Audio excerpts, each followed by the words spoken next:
Good morning.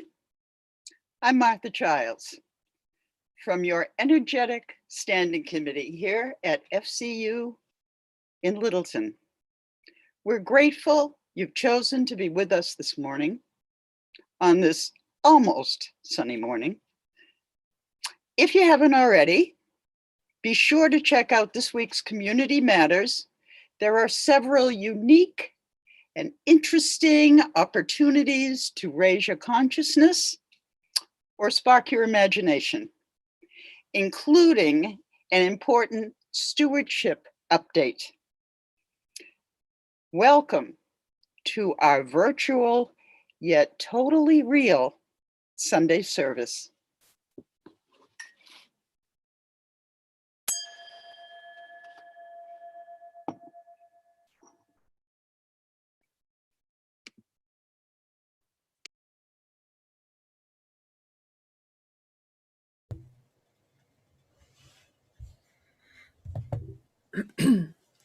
Good morning. My name is Molly Lozeau, and I'm your music director at First Church Unitarian. The piano solo music you're going to hear today for the Prelude, the Offertory, and the Postlude come from African American composers. Today's Prelude is by John W. Work III. I'm looking, he was writing in the early 1900s. And he actually comes from a family of professional musicians. He lived in Tennessee, and checking my notes again, he actually went to college for music, and he ended up teaching music in his later life, which I think is pretty cool. He wrote a bunch of piano music as well as other for other instruments, but this particular piece is from one of his 3 suites called Scuppernong, which is actually a type of grape that grows in the South, I'm told. I've never seen one before. This piece is called At a Certain Church, and you'll hear impressions of what you might hear at a church. I think the beginning opens up with some interesting bell tolls, and then you hear a very hymn-like melody play, and it grows, and you hear more voices join in, and I think it's pretty interesting. So here is At a Certain Church by John W. Work III.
Today, we celebrate a great man. We remember his brilliance, his eloquence, his valor, his bold imagination, and his dreams for us all. More than words, we remember today the great challenge of the Reverend Dr. Martin Luther King, Jr. The call for us as a nation to re-examine our entire system with a lens of radical love. The call for us to be uncompromising while eschewing hatred. The call for us as a people of faith to aim at nothing short of being born again as a people of vision, as a people of courage, and as a people of action. Let us worship.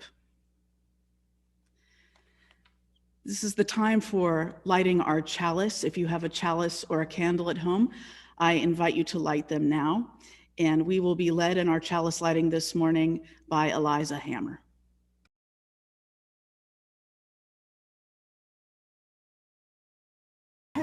Good morning.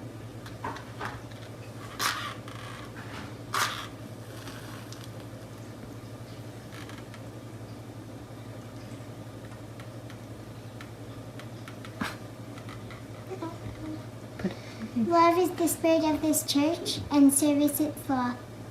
This is our great covenant, to dwell together in peace, to seek the truth in love, and to help one another.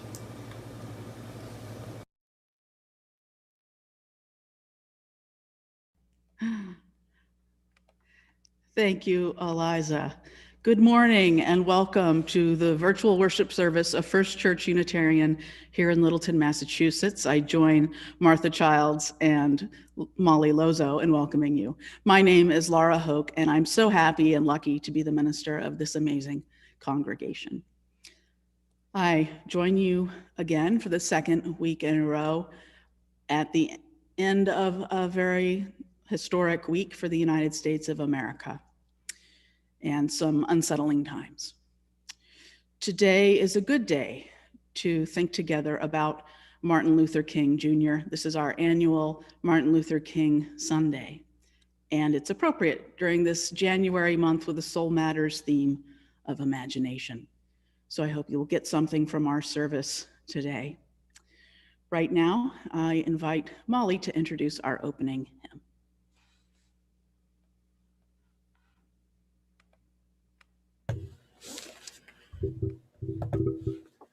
Our opening hymn today is number 348, Guide My Feet. This is a traditional African-American spiritual, and it was arranged by a man by the name of Wendell Whalum. Did a little research on him, and he's actually very big in the choral community. He is from Tennessee, and he ended up working a lot with choral composers and singers. He ran a glee club, and he did a lot of arranging of African American spirituals. He actually got a performance of Scott Joplin's opera to happen in the middle of this last century. So he was very active in the community. It makes me curious if there are other pieces in our hymnal that he has arranged, but he has definitely done a lot for African American spirituals in the world of choral music. On your screen, you're going to see the lyrics, and you are lucky to sing along and hear the congregation from last year, I believe, singing this, number 348, Guide My Feet.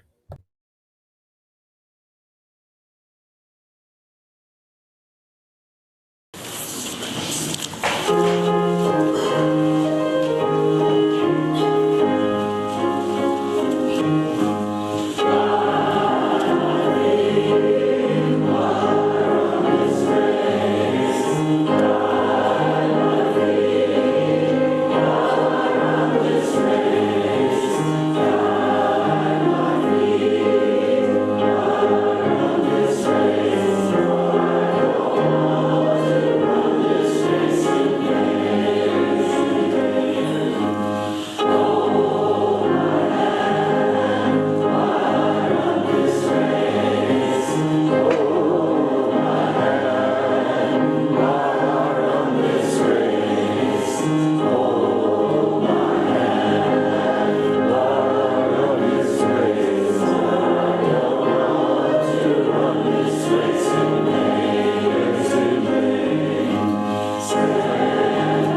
It's so great to see everyone, isn't it?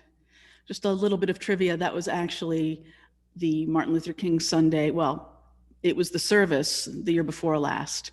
I was wondering when I watched the video why I had on a purple stole, which is my Lenten stole. But that 2 years ago, we got snowed out on Martin Luther King Sunday, and we had the service in April on the anniversary of his death instead. So I have my stole on for Lent, in case you were wondering why I had the purple stole. But enough about me and my stoles. It's time for our Time for All Ages, and I asked for help this week for our readings, both the Time for All Ages and the reading later from members of RJAC, the Racial Justice Action Committee. And so Caroline Marvin will share that story now, so gather the kids in and enjoy.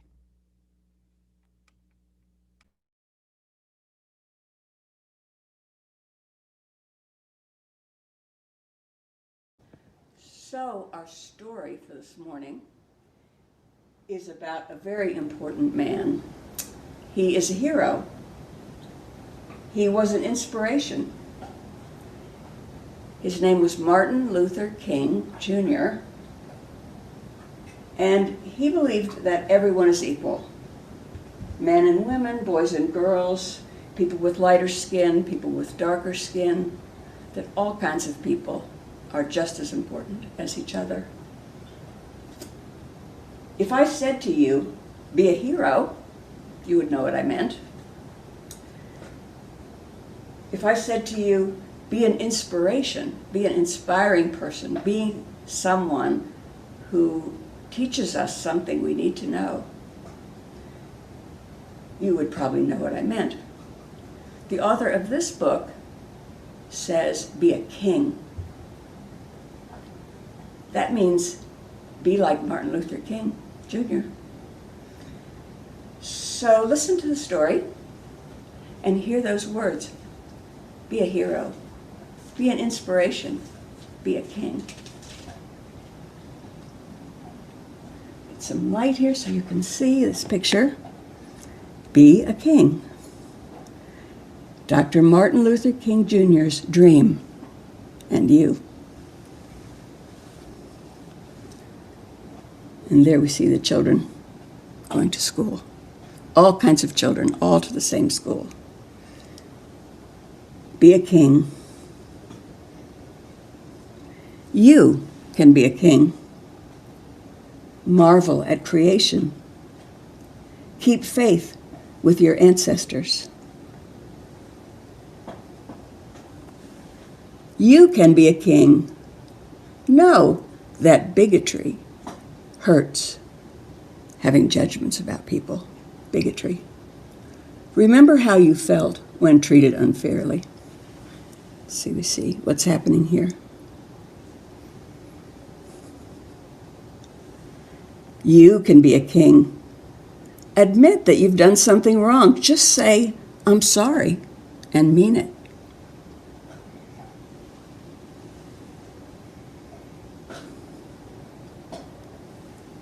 You can be a king. Know that dividing walls should come down. You have glimpsed the other side. You're all the people together.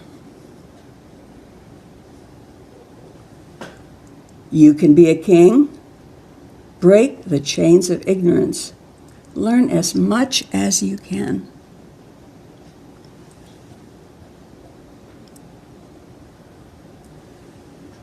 You can be a king. Stand for peace. Band together against bullies.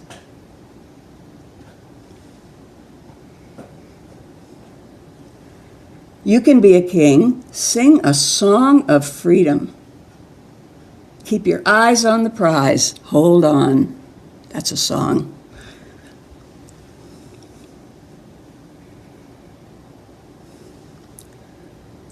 You can be a king. Stamp out hatred. Put your foot down and walk tall.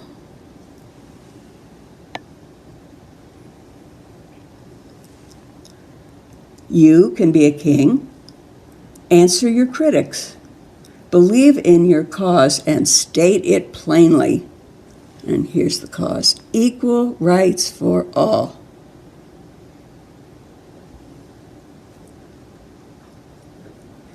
You can be a king. Have a dream. Make yours great enough to grow into.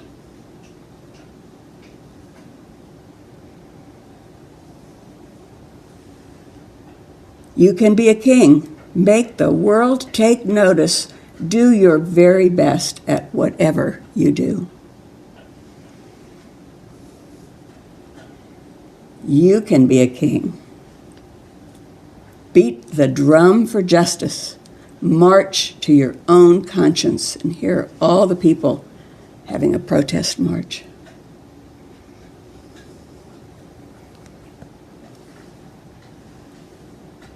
You can be a king.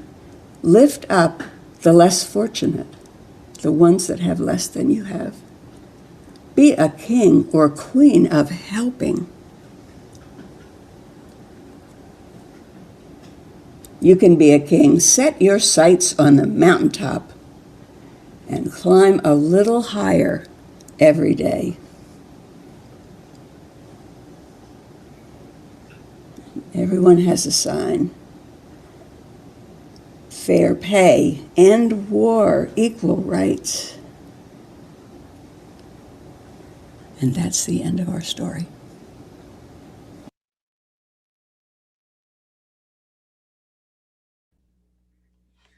Thank you, Caroline. I think I could listen to you tell stories all day. So this is the time for our Share the Plate. About once a month, this church, instead of taking the offering for our own work and for the church works here, we take an offering for a local charity or a worthy charity chosen by our deacons from suggestions from among you. So now you'll hear a little bit from the UU Service Committee about the Guest at Your Table program, this month's recipient.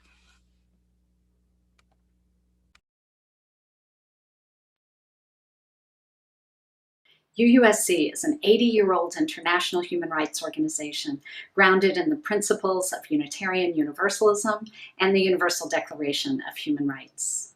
UUSC partners with over 50 locally led grassroots organizations around the world to advance human rights.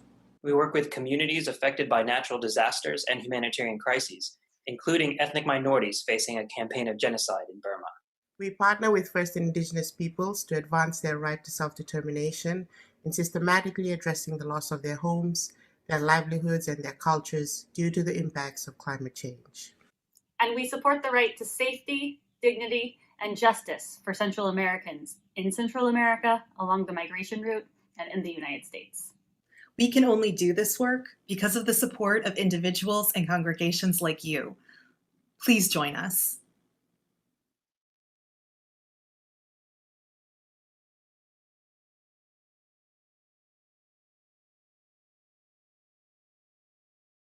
And I'm here to say thank you so much for your participation in this year's Guest at Your Table program. With all of the adaptation, uncertainty, and sorrow this year has brought us, your congregation is acting as a beacon of hope and solidarity for our grassroots partners around the world. Guest at Your Table is a long-standing tradition in our congregations and provides a unique opportunity every year to get to know some of our partners on a deeper level. With your support, you are helping to ensure that UUSC's commitment to advancing human rights and resisting oppression can rise to meet this moment. Thank you for saying yes to a world we seek, a world filled with more justice and more compassion for everyone, a world that recognizes the inherent dignity and power in each and every person. Thank you for being an integral part of UUSC. We are your service committee, and we could not do this without you. Thank you.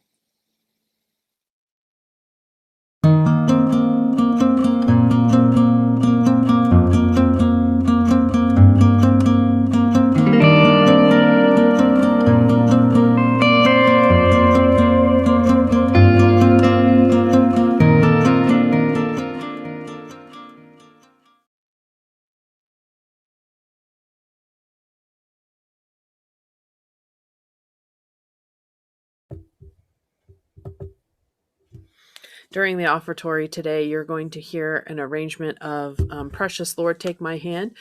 It is said that this is Martin Luther King Jr.'s favorite hymn, and I think it's interesting to know that the composer, arranger, person who is credited with the music and most of the words is Tommy Dorsey, otherwise known as Reverend Thomas A. Dorsey.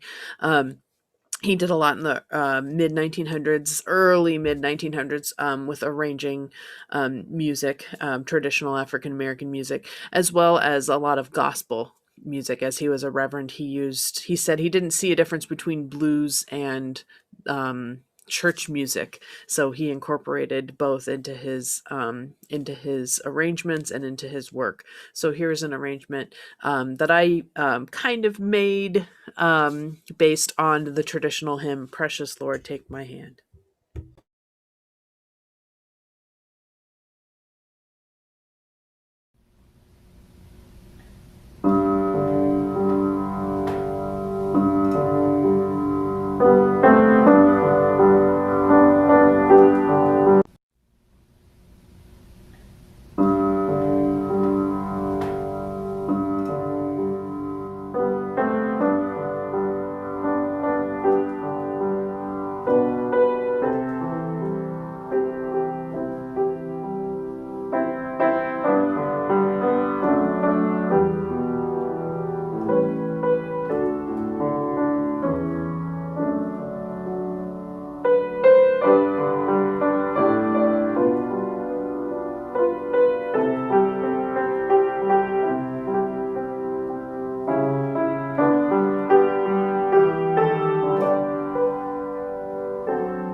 Good morning, everyone.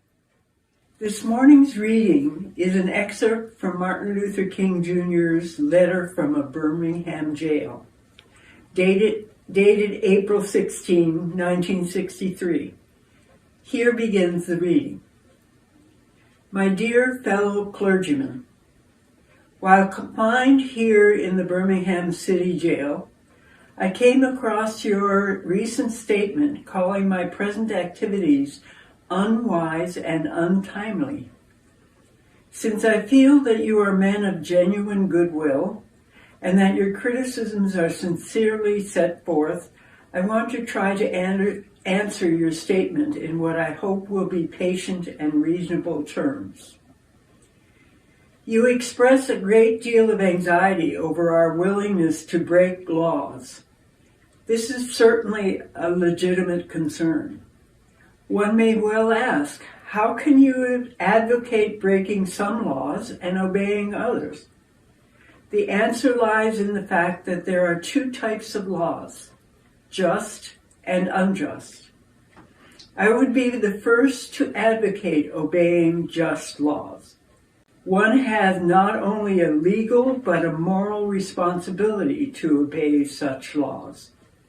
Conversely, one has a moral responsibility to disobey unjust laws. I would agree with St. Augustine that an unjust law is no law at all. We should never forget that everything Adolf Hitler did in Germany was legal, and everything the Hungarian freedom fighters did in Hungary was, quote, illegal. I must make two honest confessions to you, my Christian brothers and Jewish brothers. First, I must confess that over the past few years I have been gravely disappointed with the white moderate. I have almost reached the regrettable conclusion that the Negro's great stumbling block in his stride toward freedom is not the white citizens' counselor or the Ku Klux Klanner, but the white moderate, who is more devoted to order than to justice, who prefers a negative peace, which is the absence of tension, to a positive peace, which is the presence of justice, who constantly says, quote, I agree with you in the goal you seek, but I cannot agree with your methods of direct action, end of quote, who paternalistically believes he can set the timetable for another man's freedom, who lives by a mythical concept of time and who constantly advises the Negro to wait for, quote, a more convenient season, end of quote. Shallow understanding from people of goodwill is more frustrating than absolute misunderstanding from people of ill will. Lukewarm acceptance is much more bewildering than outright rejection. I had hoped that the white moderate would understand that law and order exist for the purpose of establishing justice, and that when they fail in this purpose, they become the dangerously structured dams that block the flow of social progress.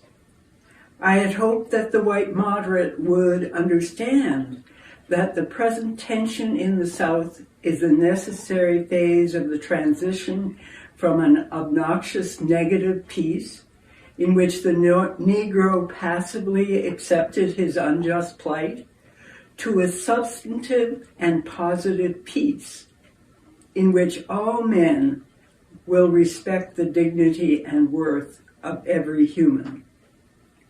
Actually, we who engage in nonviolent direct action are not the creators of tension. We merely bring to the surface the hidden tension that is already alive. We bring it out into the open, where it can be seen and dealt with. Like a boil that can never be cured so long as it is covered up, but must be opened with all its ugliness to the natural medicines of air and light. Injustice must be exposed, with all the tension its exposure creates, to the light of human conscience and the air of national opinion before it can be cured. Here ends the reading.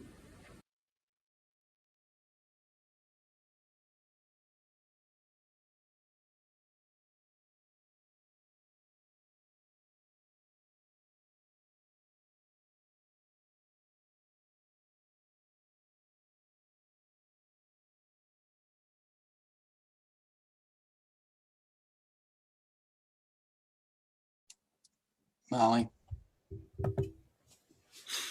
Our next hymn is Somebody's Hurtin' Our People, again taken from that Martin Luther King Jr. celebration 2 years ago. The words will be on your screen.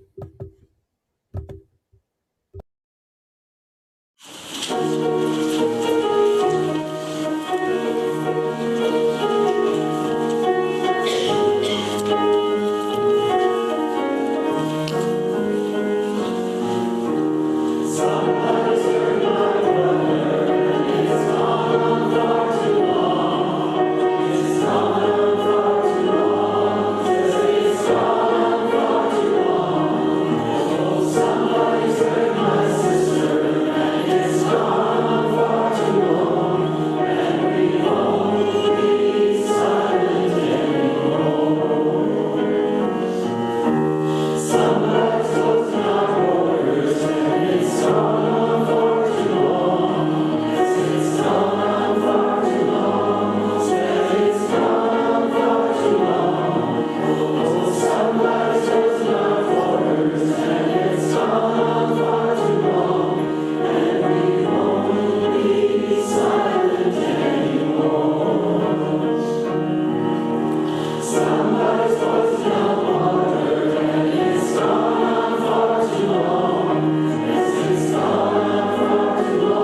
With our Soul Matters theme of imagination this month, it seems appropriate to remember the Reverend Dr. Martin Luther King Jr. as the great dreamer, the incredible visionary that he was. It's virtually impossible to overstate the strength of his imagination and vision. King's full dream for the United States of America, a dream of a nation without militarism, poverty, or racism, requires a radical restructuring, a profound cultural creativity and imagination. In this context, less than a year before he was killed, King said, "America, you must be born again." Martin Luther King Jr. was not one to settle for incrementalism. And I think this is an important thing to remember about him this year in the context of 2021, almost 53 years after his death by assassination. In the reading you just heard, excerpts from a letter from a Birmingham jail, King wrote, "We who engage in nonviolent direct action are not the creators of tension. We merely bring to the surface the hidden tension that is already alive. We bring it out in the open, where it can be seen and dealt with. Like a boil that can never be cured so long as it is covered up, but must be opened with all its ugliness to the natural medicines of air and light. Injustice," King wrote, "must be exposed with all the tension its exposure creates to the light of human conscience in the air of national opinion before it can be cured." In our 2021 context, the tension is out, wide out in the open. The boil is out in plain sight for all to see. This time, it was the sometimes violent direct action of the extreme Trumpists that exposed it for anyone who was still in denial. It's an unsettling and in some ways a scary time, but it does mean that light and air are reaching the ugliness of the boil, and therefore there is an opportunity for cure. I believe there is much for us to consider and learn from Martin Luther King Jr. in these times.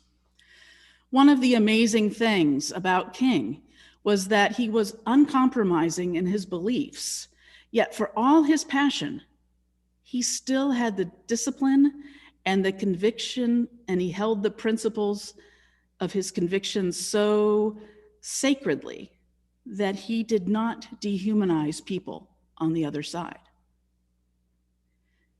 He unfailingly preached love and wanted to find pathways for redemption for those of different beliefs. He got his tactic from one of his heroes, Mahatma Gandhi, and the concept of satyagraha, satyagraha being a Sanskrit or Hindi word meaning holding on to truth. In this tactic, not only are you always nonviolent, but you also find a way for those of wrong thinking to redeem themselves. You find a way for them to come to see the light, to see the correctness of your justice vision, and to come to your side without shame. As the Encyclopedia Britannica puts it, Satyagraha seeks to conquer through conversion. In the end, there is neither defeat nor victory, but rather a new harmony. What does that mean for us today in 2021? What does that mean for us in a situation with a sitting president, though not for much longer, who incites a mob to storm the US Capitol building, resulting in 5 deaths and could have resulted in even more? These extremist types of Trumpian followers were infamously called a basket of deplorables in the 2016 debates. And if we're honest, haven't many of us been tempted to call them that or worse? How can we side with love in this context, going high when they go so low, as the Obamas famously said, go high when they go low? And is it even important in this context today to do this? I stand before you today as someone who is guilty at times of thinking very unkind thoughts about some of the extremists and having even mocked them at times. And I am not proud of that. And I do not think it is the right way. I think the way of King is far superior, not just ethically and morally or theoretically, but even practically. Today, I call on us, including myself, to rise to our own high Unitarian Universalist ideals, remembering that everyone has inherent worth and dignity. This does not mean that you necessarily engage with the violent extremists either, but it does require the hard work of remembering the inherent worth and dignity, the inherent value of others, all others. It does not mean compromising your values. It does not mean appeasement. It does not mean finding middle ground. Middle ground and appeasement is closer to the path of the white moderate that King wrote about in his letter from a Birmingham jail with such heartache and perplexity. The white moderate in 2021 might want to find a way for the Trumpian extremists to come together with their side in unity right away, as soon as the transition to the new administration on Wednesday with the inauguration happens. They might want to forget the ugliness of recent times, let bygones be bygones, and simply move forward. But that's not the right path either. Yes, Satyagraha seeks a new harmony, but that harmony can come only when people on the other side have been converted after great soul searching. So we cannot come to this place of unity or a new harmony until the other side is accountable, until the other side realizes their wrongdoing and begins to atone for it.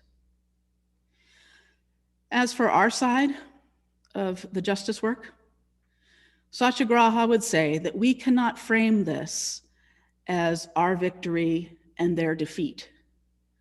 In the end, it will be a victory for everyone, for all of us. And they, the Trumpists, will be us. The end game of Satyagraha is victory for all. And with this vision, it's not helpful to frame the other side as deplorables. And the vast majority of our work will be directly with the more moderate Trumpists, just as King worked mostly to bring white moderates to his side, knowing that the Ku Klux Klanners and the white citizens counselors were a bit beyond his present reach and could not be quickly converted. The behaviors of Trumpist extremists are deplorable. The actions are deplorable. The beliefs are at times deplorable. The people are not deplorables. If these human beings come to see the error of their ways and change them and atone for them, that will be their inherent worth and dignity shining forth, their inner divinity shining through, if you like. And that would be the end game. Tayari Jones, professor at Emory University, wrote a great op-ed in October 2018 for Time magazine. Her piece was called, "There's Nothing Virtuous About Finding Common Ground." She wrote, "As Americans, we are at a crossroads. We have to decide what is central to our identity. Is the importance of our performance of national unity more significant than our core values, she asks? Is it more essential that we comprehend the motives of white nationalists, or is it more urgent that we prevent them from terrorizing communities of color and those who oppose racism? For me, Jones puts it so well, and it's clear that she's correct. We don't need a performance of national unity. It's our core values that truly matter, and those we need to be uncompromising about.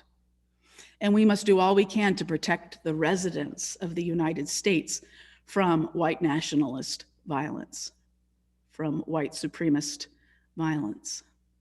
Eventually, the end goal is bringing others over to our values. The goal is not for us to find common ground. The vision, the imagined dream of King really is to find a way for those who presently have a different set of values to come over to our values, bringing the more moderate Trumpists over to our way of thinking is the goal. It is the work of a lifetime, perhaps. Bringing the more extremist Trumpists to our way of thinking might be part of a promised land or a beloved community that we do not live to see, yet we must still work toward it. Perhaps the single most important thing about King's vision was radical love. With King, I believe that when you find a way for someone to redeem themselves, you give them a chance to be the beautiful human being that they were meant to be. And you give yourself the chance to be the beautiful human being that you were meant to be, too. Martin Luther King also addresses the idea of forgive and forget. He said, certainly one can never forget if that means erasing the evil deed totally from the mind. But when we forget in the sense that the evil deed is no longer a mental block impeding a new relationship. Likewise, we can never say, I will forgive you, but I won't have anything further to do with you. Forgiveness means reconciliation, a coming together again, he wrote. And that will happen once the other side atones for evil deeds. That is the King ideal. And so to live up to King's vision, not only do the Trumpist extremists have a lot of work to do, but so do we. And all the while, we have to hold on to our values and vision for this country without compromise. I'll close with more of King's words. He said, darkness cannot drive out darkness. Only light can do that. Hate cannot drive out hate. Only love can do that. Hate multiplies hate. Violence multiplies violence. And toughness multiplies toughness in a descending spiral of destruction. He said, we shall hew out of the mountain of despair a stone of hope. May it be so. Blessed be, and amen.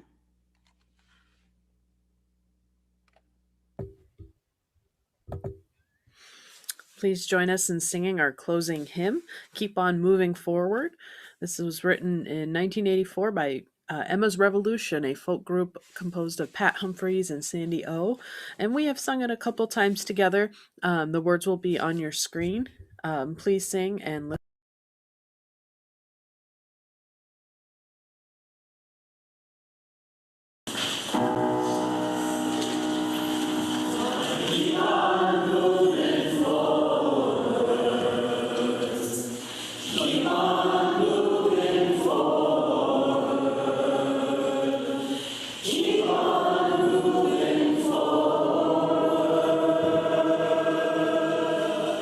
Never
Friends, it is time for our closing words.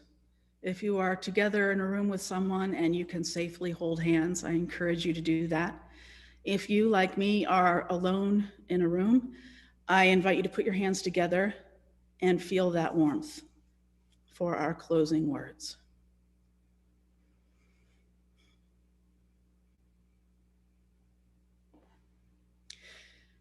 Together is the only way forward. Together is the only path to the beloved community.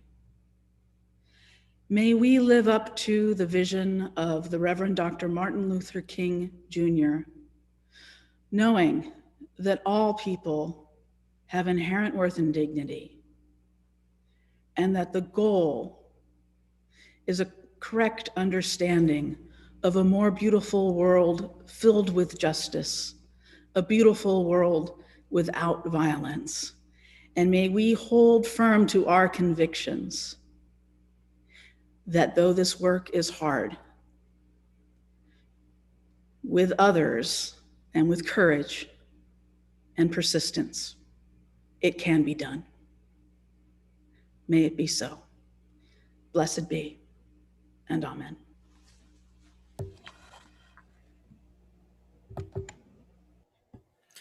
I hope you enjoyed the postlude today. It is called Nimble Feet, and it's by Florence B. Price. She was writing in the early 1900s. She wrote a lot of piano music, and she was actually recognized as the first African-American symphonic composer. She wrote a couple symphonies, and if you enjoy this, I highly suggest you check out some of her other pieces. Florence B. Price.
Many apologies. Our email is not working today, or my email is not working today. And it looks like I was not successful in sending out the links this morning.